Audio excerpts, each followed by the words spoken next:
धाराशिव जिल्ह्यामधील वालवड येथे पेरूची बाग भुईसपाट झालेली आहे। वालवड येथील पाझर तलाव फुटल्यामुळे या परिसरामध्ये असलेली बाग भुईसपाट झाली आहे। 1.5 एकरावरील बाग जमीनदोस्त झाल्याचं हे चित्र आपण पाहतोय। मदत मिळावी अशी भावना शेतकऱ्यांनी व्यक्त केली आहे।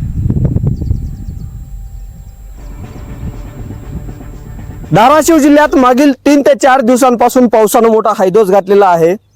अनेक नद्यांना मोठा पूर आला आणि या पुराचं पाणी गावात घुसून मोठ्या प्रमाणात नुकसान झालं, शेती पिकांचं मोठं नुकसान झालं। याच पावसामध्ये धाराशिव जिल्ह्यातील भूम तालुक्यातील वालवड येथील एक पाझर तलाव आहे आणि तो पाझर तलाव जो आहे तो फुटला आणि आजूबाजूच्या शेतीमध्ये याचं सर्व पाणी गेलं आणि याच परिसरात असलेल्या अनेक बागांचं जे आहे ते मोठ्या प्रमाणात नुकसान झालेलं आहे। आपण याच शेतशिवारामध्ये आहोत। या ठिकाणी जर पाहिलं तर पेरूची ही सगळी बाग आहे आणि ती अक्षरशः जमीनदोस्त झालेली दृश्यांमध्ये आपल्याला या ठिकाणी पाहायला मिळते।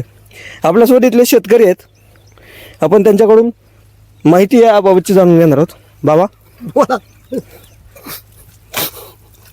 बरं सर, काय नाव तुमचं? दिलीप मधुकर माहिती आता हे सगळं नुकसान झालंय, नुकसान झाले, लेकराप्रमाणे जपलं ह्याला सर।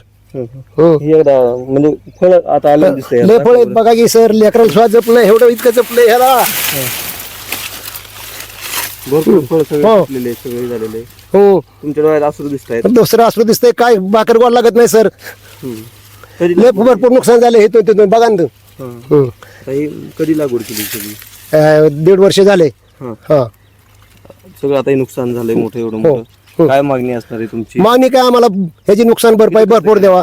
हा, किती खर्च केला याच्यावर? ह्याला 2 लाख खर्च झालाय सर। कॅरी बाग किती एकर आहे सगळं? 1.5 एकर आहे सर। 1.5 एकर। हो, आणि पूर्ण ह्या सगळं पाण्यामुळे पाण्यामधल्या आतुनात नुकसान झाले। विहिरी सहित सोलरच्या पाट्या प्लेटी पडल्यात काही। विहीर पण तुमची, विहिरीचं काय नुकसान झालं? विहिरीत लय 2 एक परस गाळ गेलाय। 2 परस गाळ गेलाय? बघा प्रत्यक्ष चला की। हो, ड्रीप वाहून गेली। हो, मोठ्या प्रमाणात नुकसान झालं। मोठ्या प्रमाणात नुकसान झालंय। आम्ही दोघं भाऊ इथं।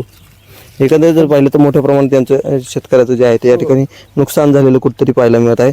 मोठ्या प्रमाणात या पाझर तलाव फुटल्यामुळे पाणी आलं आणि यामुळे हे सगळं नुकसान जे आहे ते कुठेतरी झालेलं मिळत आहे। हे जे पीक आहे ते कुठेतरी, हे जे फळं आहे ते आता बाहेर म्हणजे विक्रीसाठी बाजारात नेण्यायोग्य होत असतानाच कुठेतरी मोठ्या प्रमाणात हे जे काही नुकसान झालेलं आहे त्यामुळं या शेतकऱ्याचं ते पूर्ण संकटात सापडल्याचं कुठेतरी पाहायला मिळत आहे। आणि अशीच परिस्थिती जी आहे ती धाराशिव जिल्ह्यातील मोठ्या प्रमाणात शेतकऱ्यांची आहे। हे शेतकरी जे आहेत ते आता कुठेतरी सरकारकडून मदत मिळावी अशीच याचना करताना पाहायला मिळतात। ओंकार कुलकर्णी, NDTV मराठी, धाराशिव।